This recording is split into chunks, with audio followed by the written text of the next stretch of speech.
Então, olá, vou aqui fazer agora a correção, né, o gabarito comentado dessas questões de conhecimentos pedagógicos, ok?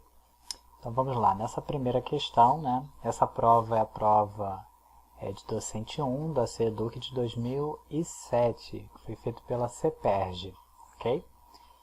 Questão 11. Relacione os processos psicológicos listados à esquerda com suas respectivas características apresentadas na coluna da direita. Então nós temos aí 1, 2 e 3, a primeira sensação, a segunda percepção, a terceira imaginação. E nós temos duas colunas, né, e na segunda coluna, para que a gente possa numerar. Então vamos lá, a habilidade que permite ao indivíduo formar representações mentais acerca do mundo real ou de situações não vivenciadas, né? Só pode ser o quê? A imaginação, né? Já que não é vivenciada, a imaginação também nos dá essa oportunidade, né? Então, começa com o número 3. Depois, o segundo quadradinho aí, permite ao indivíduo o reconhecimento de estímulos, tais como forma, cor, som, temperatura, etc., de objetos ou pessoas. Isso é sensação, né? O sentir, né? Principalmente quando a gente está falando de temperatura, né? Objetos pessoais que são os principais, né? O tato, a visão, enfim. E já sabemos que o primeiro é o 3, o segundo é o 1, né? Que é a sensação. Então, o terceiro e o último quadradinho só pode ser o número 2, né? A percepção. O que é percepção, né? Permite ao indivíduo organizar informações objetivas e para isso depende de outras atividades intelectuais. As características e propriedades já identificadas são atribuídas significados, né? Tais como antes, depois, silencioso, ruidoso, liso, rugoso, duro, macio, etc. Isso tudo tem a ver com percepção, né? Então só pode ser, qual a alternativa correta nessa sequência? Só pode ser a letra A, né? 3, 1 e 2. Beleza? Vamos à questão 12. Dentre os trechos de letras de músicas apresentados abaixo, aquele que melhor resume a concepção inatista do desenvolvimento humano é... Bem, o desenvolvimento humano, né, segundo principalmente psicólogos e psicopedagogos, né, a gente pode dividir as concepções, né, ou teorias em três, né, o inatismo, o ambientalismo, que também é chamado de behaviorismo, né, e o interacionismo, né. O interacionismo está mais relacionado com Piaget e com Vygotsky, né. Vygotsky é sócio-interacionista, né. Mas nós temos, então, inatismo, ambientalismo e interacionismo. Aqui na questão, eles estão pedindo o inatismo, né. Inatismo, a palavra vem de inato, né, aquilo que já nasce com o ser humano, ou seja, aquilo que, segundo essa concepção inatista, né, são habilidades, concepções que já nascem com o ser humano, né, e que só podem ser no máximo aprimoradas, mas elas não podem mudar, né, e nem podem ser mudadas. Então, dentre as letras aí, a única que realmente tem a ver, né, a única letra de música, trecho da música que tem a ver com a concepção inatista é a letra E.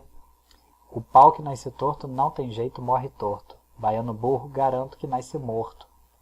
Então essa primeira parte do trecho, né, o pau que nasce torto não tem jeito, morre torto, está mais a ver com a questão inatista, porque aquilo que já nasce de uma forma vai morrer daquela forma, né, segundo a concepção inatista. Ok?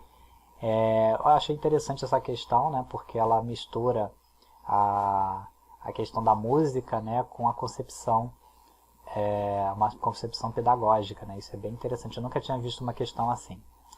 Bem, questão 13, essa é uma questão meio chatinha, porque ela entende, né, subentende-se que quem vai fazer essa questão, ela já tenha lido minimamente, né, o relatório sobre o desenvolvimento mundial que foi elaborado pelo Banco Mundial em 1995. Então a gente tem que ler pelo menos um resumo, né, porque é um pouco grande, mas dá para ler pelo menos um resumo para poder entender. Então, segundo a questão 13, o Banco Mundial agrupa em 5 tipos os insumos que intervêm na aprendizagem, a motivação e a capacidade para aprender dos alunos, o conteúdo a ser aprendido, o professor, o tempo de aprendizagem, as ferramentas necessárias para ensinar e aprender. Qual a finalidade de melhorar a motivação e a capacidade de aprender dos alunos, das classes mais desfavorecidas economicamente, os mais pobres? O Banco Mundial aconselhava intervenções nas seguintes áreas. Na questão 13, não tem jeito, tem que ler esse relatório para poder saber exatamente o que a questão está pedindo. E aí quando você lê, ainda que um resumo, você vai entender que a recomendação do Banco Mundial nesse quesito é justamente a letra D, de nutrição, saúde e educação pré-escolar. Desenvolvendo a educação pré-escolar, a nutrição e a saúde, essas pessoas menos favorecidas economicamente têm mais chances de sobreviver, tanto no mercado de trabalho, quanto na própria vida, na própria sociedade. Ok? Então vamos à questão 14. Essa é bem interessante. Os estudos sociológicos distinguem 2 fases recentes do pensamento pedagógico. O otimismo pedagógico, que vai até os anos 60 e que corresponde ao paradigma do consenso. O pessimismo pedagógico, predominante nos anos 70 e que corresponde ao paradigma do conflito. No paradigma do conflito, destaca-se que os fatores econômicos são os determinantes fundamentais da estrutura social e da mudança dessa estrutura. A história é a história da luta de classes. A cultura da sociedade de classe é caracterizada pela ideologia. Não pode haver educação livre ou universal enquanto existirem classes sociais. Então, a fonte clássica do paradigma do conflito é olha, uma dica na questão 14,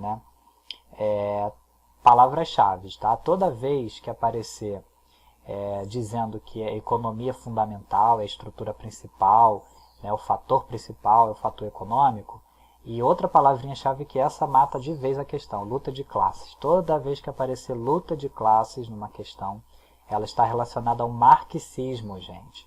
Então, na questão 14, a resposta só pode ser a letra C, marxismo, ok?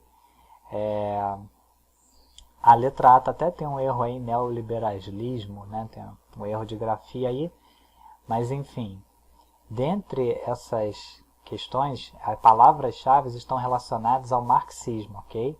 As teorias marxistas,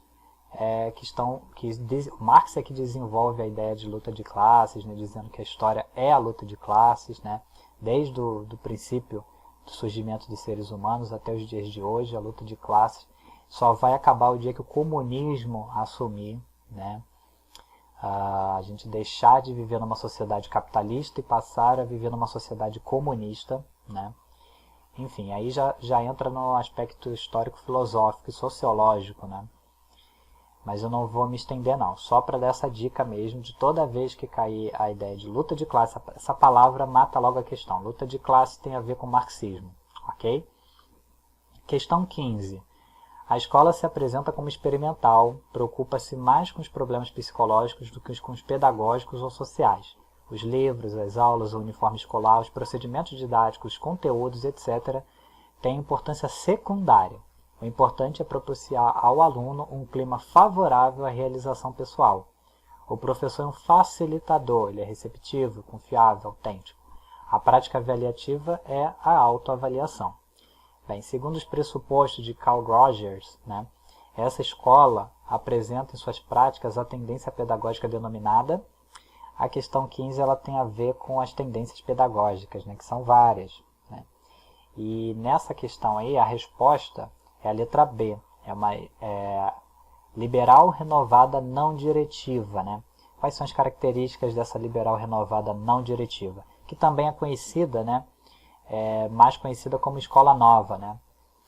Os escolanovistas, escolanovistas são os teóricos que acabam adeptos dessa teoria.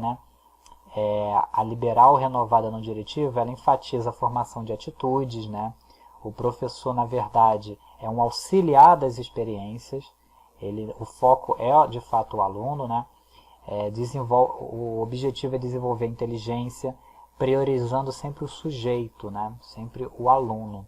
Então, nessa questão 15, essa característica dessa escola aí hipotética que trouxeram, na realidade só tem a ver mesmo com a letra B, liberal, renovada, não diretiva. Eu gostaria muito de explicar as outras, né, mas o vídeo vai ficar muito longo, porque tendências pedagógicas dá uma aula só sobre tendências pedagógicas, né? Então eu vou preparar um material, já está pronto na realidade, e aí eu já tenho uma aula pronta sobre esse assunto, e é só me procurarem mesmo para poder ajudar, né, a explicar ponto a ponto, né, cada uma delas. Vamos à questão 16. Né? De acordo com os PCNs, né, que é o Parâmetros Curriculares Nacionais, para o ensino médio, o papel da educação na sociedade tecnológica inclui a necessidade do desenvolvimento das competências básicas para o exercício da cidadania e para o desempenho de atividades profissionais. Isso constitui um grande desafio a se apresentar principalmente para um país um processo de desenvolvimento, né? Um país em processo de desenvolvimento. Uma atitude que está em desacordo com essas competências básicas, ou seja, aquilo que não está nos parâmetros curriculares nacionais para o ensino médio, tá, gente?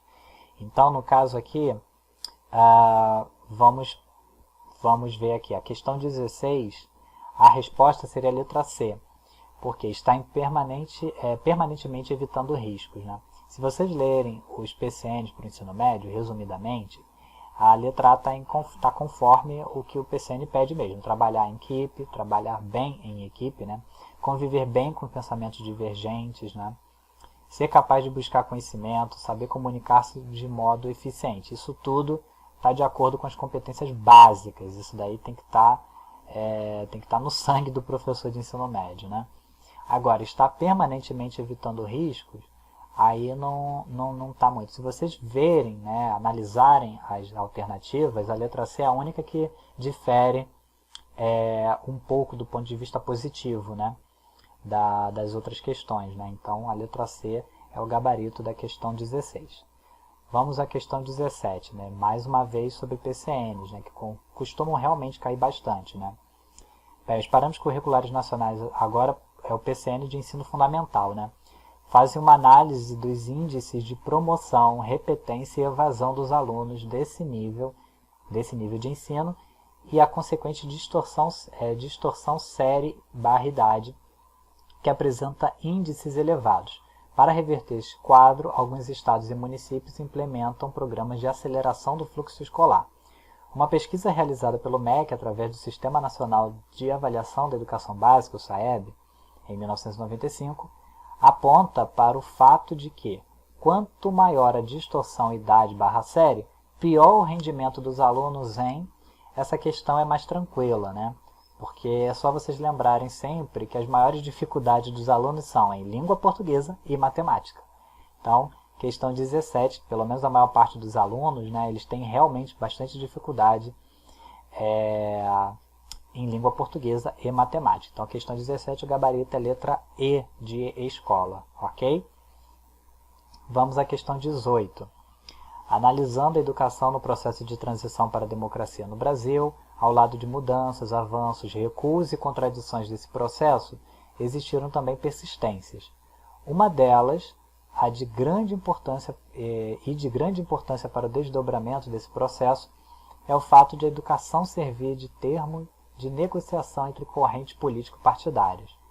Esse tipo de negociação, próprio da atividade parlamentar, colocou um obstáculo para a continuação do processo de democratização da educação. Quem disse isso foi o Luiz Antônio Cunha, né, no livro Educação, Estado e Democracia no Brasil. Bem, de acordo com Cunha, no recente período constituinte, as forças políticas progressistas, em troca de outras conquistas igualmente progressistas, arrefeceram, ou seja, diminuíram a luta, né, em defesa, diminuíram a luta em defesa. Essa é um pouquinho complicada, porque aí ela está mais relacionada ao que realmente o Cunha diz no livro, né? Então, se vocês pesquisarem um pouco, buscarem um resumo, uma resenha desse livro, vocês vão ver que o Luiz Antônio Cunha ele está falando da letra A, né? Referente à letra A. 18, gabarito letra A, porque ele ele faz uma crítica a esse arrefecimento da luta dos parlamentares em defesa do caráter laico do ensino público e da destinação exclusiva dos recursos públicos para o ensino público. Ok? Então só pode ser a letra A. A questão 19 diz o seguinte: comparando os modelos de ensino do passado, do presente e do futuro, Branson, em 1990, em Kandal, Magistério e Construção Cotidiana, destaca que o modelo de ensino do futuro deverá ter como base, então Branson, em 1990, ele vai dizer, que aí tem que saber, né? Tem que saber exatamente o que o cara disse, né?